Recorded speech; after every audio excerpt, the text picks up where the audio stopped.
members of the honorable profession, the medical profession. We are also aware that as we speak, they are actually demonstrating. It is important to remember that when the whole thing started, the Secretary General of the doctors' organization was actually not only tear gas but hurt, and we went to see him in the hospital.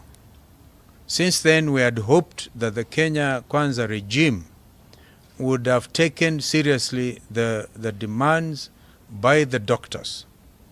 So, without much ado, we want to say we stand in absolute solidarity with the doctors. They're entitled, as usual, under Article 37 of our Constitution, to picket, to demonstrate, to go on strike. What you are now saying is this matter has assumed another dimension. That the whole president comes back and he says, will not pay, won't pay. Goes on to say that they do not have, we have to live within our means. Now we all know that Kenya Kwanza regime has taken serious cognizance of the factors of production. We want to congratulate them for it. When they say they want to go for development in terms of economic growth and not consumption. But they've been preaching water and drinking heavy wine. Look at the style, the lavish style that they have assumed.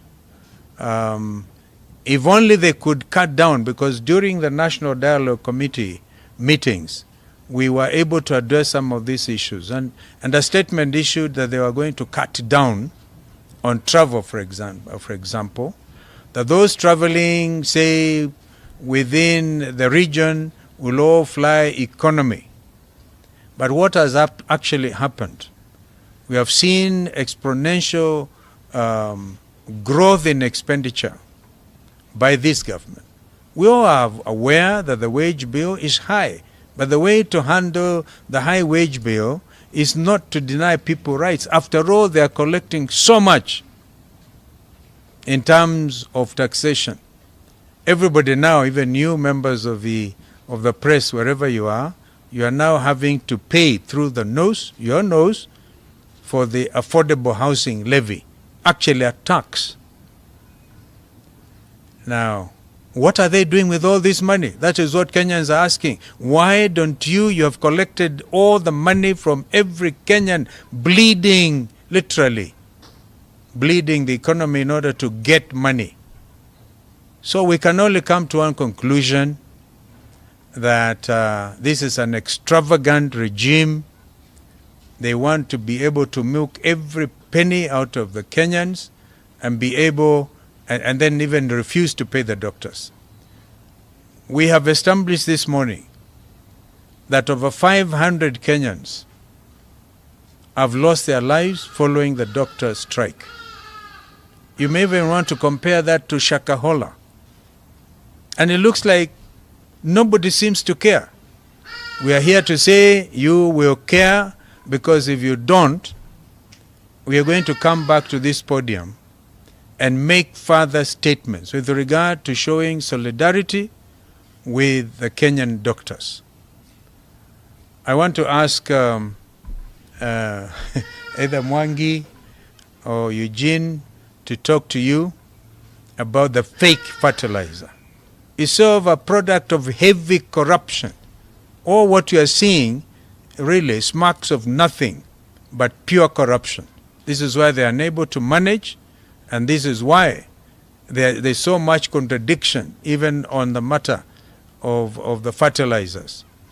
Well, Kenyans may probably remember Americans one time at the famous Watergate scandal. What is happening here is a government being led primarily by one scandal after another, and they don't seem to care. You know, that attitude, yeah, mutadu. And the beauty about, or really, not the beauty, the unfortunate thing about us as a country, as Kenyans, is we forget about these scandals. As soon as they are dealt with, at least there's some kind of semblance of peace, and Kenyans forget. Now this time, we are calling on our nation, on all citizens of goodwill, to take note of every scandal and hold this government to account. We've been actually discussing, and we are watching that space. But for now, we've decided to issue a very clear statement that we are in solidarity with our doctors.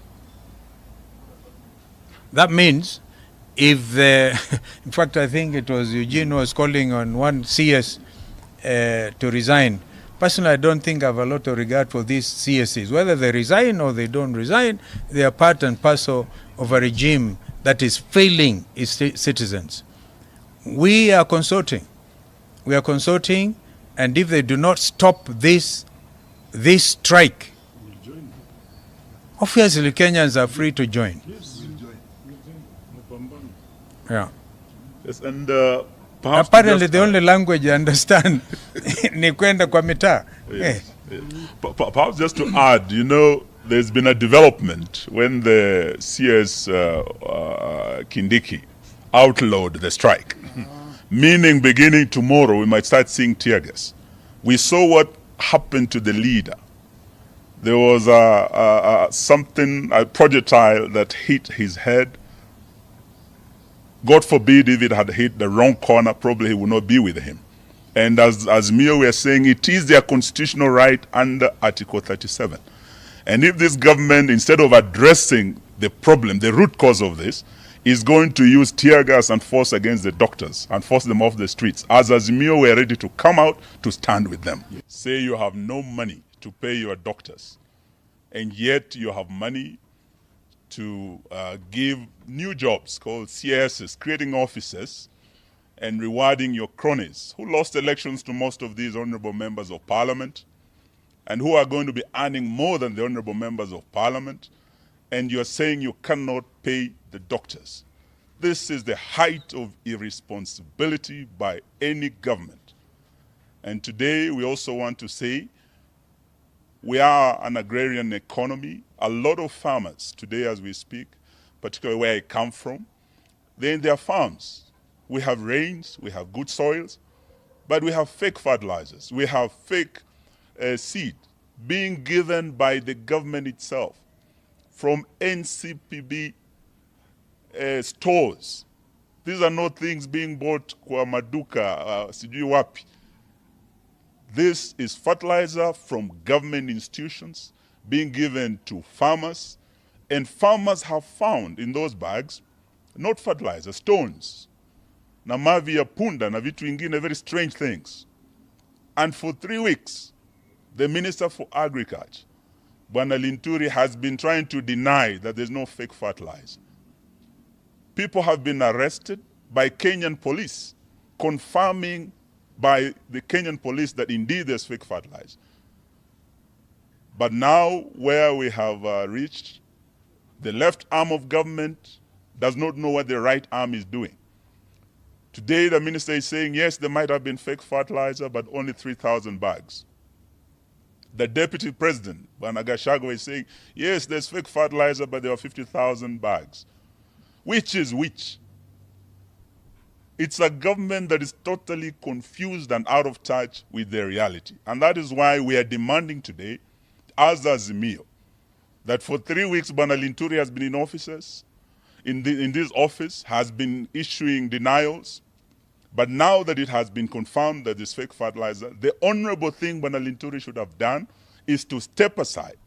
And we are demanding as Azimio that the Minister for Agriculture should resign and allow investigations to get to the bottom of this scandal that threatens our national food security. May I invite my brother, the Honorable Governor Wairia. Reiterate what Honorable Kalonzo and Honorable Amalo has said.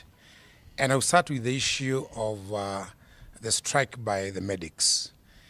I think Honorable Kalonzo has stated it very clearly that this is equivalent to mass murder.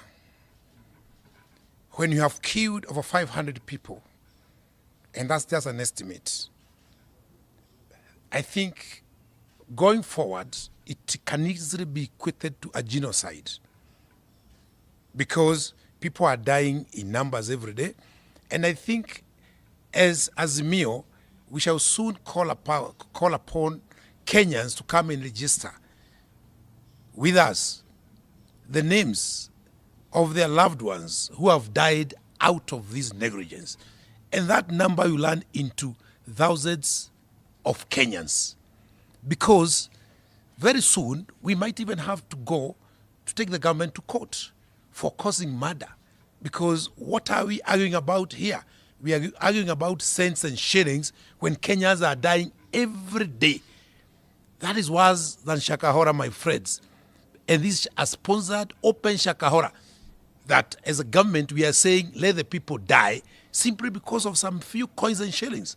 We are in total solidarity with the doctors. Even them, those who are causing death, when they fall sick, they will go and sleep over a bed and wait for the same doctors that they are currently punishing.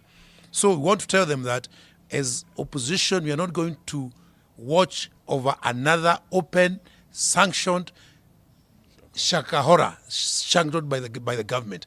And to our medics, to Kopamoja. On the issue of fertilizer, this is a story of stone soup.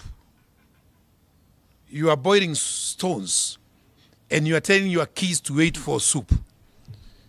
So you are giving Kenyan farmers stones and you are telling them to wait for harvest. And we want to think that this is not the first time. It's only that it was discovered. Kenyans have actually been putting stones into their soils. And we are saying to the farmers, be careful, be watchful. You can even be given fertilizer for free, but you don't want free stones. Those stones can be used in doing the affordable housing. Thank you very much. Well done. Thank you. Very good. Are they okay? Okay. Oh, in Ashika. Okay, very good. Just introduce. Ladies and gentlemen of the press, good afternoon, and thank you very much for coming to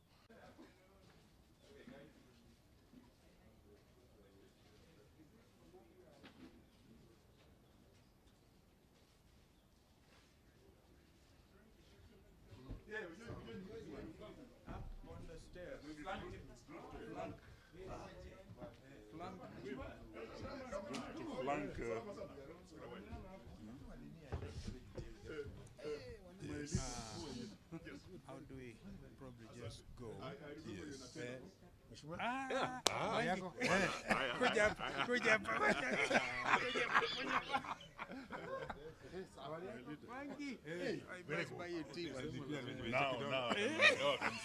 You can see. Now I can see.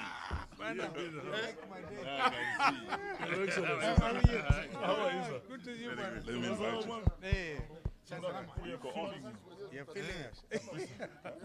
No, it's okay. Sorry?